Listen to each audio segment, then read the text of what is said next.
పెన్షన్ల పంపిణీ కార్యక్రమంలో డిప్యూటీ సీఎం పవన్ కళ్యాణ్ ఆసక్తికర వ్యాఖ్యలు చేశారు. పంచాయతీరాజ్ శాఖలో అప్పులు కూరుకుపోయాయని, ఏ హెడ్ కింద అప్పులు తీసుకున్నారో కూడా అర్థం కావటం లేదంటూ పేర్కొన్నారు.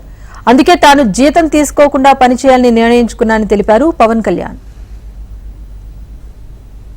సెక్రటేరియట్ నుంచి స్టాఫ్ వచ్చారు, మీకు ఈ మధ్యన అసెంబ్లీకి వచ్చారు కదా, మీకు జీతం ఈ 3-4 రోజులు కలిపి మీకు 35,000 వస్తుంది. మీకు సంతకాలు పెట్టే మనస్కరించాలి. నేనేమనుకున్నాను, జీతం తీసుకొని పనిచేద్దాం అనుకుంటే యాక్చువల్గా లోపలికి వెళ్ళి పంచాయతీ నిధులను చూస్తూ ఉంటే డబ్బులు లేవు. పంచాయతీ శాఖలు ఇన్ని వేల కోట్ల అప్పులు ఉన్నాయో తెలియట్లా.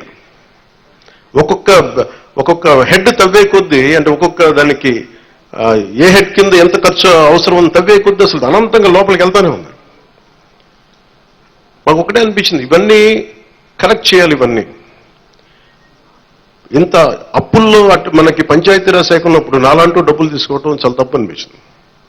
అందుకని వాళ్ళకి చెప్పి నేను జీతాన్ని వదిలేస్తున్నాను, నా జీతాలు ఏమి వద్దు, కానీ నా దేశం కోసం, మా నేల కోసం పనిచేస్తున్నాను. ఎందుకంటే ఇది పరిస్థితుల్లో మేము ఇచ్చే పరిస్థితుల్లో ఉండాలి మనందరం. అలాగే ప్రతి గవర్నమెంట్ ఉద్యోగులకు సంబంధించి కానీ, పోలీస్ శాఖకు సంబంధించి కానీ, వాళ్ళు టీఏలు, డిఏలు, రిక్రూట్మెంట్, ఇవన్నీ చాలా కష్టసాధ్యమైన సమస్యలు. ఇవన్నీ చెయ్యాలి, యాక్చువల్ బాధ్యత ప్రభుత్వాలకి. నేను ఈ రోజున ప్రభుత్వంలో భాగస్వామిగా చెప్తున్నాను. నేను అద్భుతాలు చేస్తాం అని చెప్పట్లే, కానీ మీకు జవాబుదారీతనం ప్రభుత్వం ఉన్నది ఉన్నట్టుగా చెప్తాం. ఈ రోజున చేయగలిగేది చేసి చూపించాం. ఈ రోజున రాగానే మొదటి సంతకం గౌరవ ముఖ్యమంత్రి శ్రీ చంద్రబాబు గారు పెట్టింది.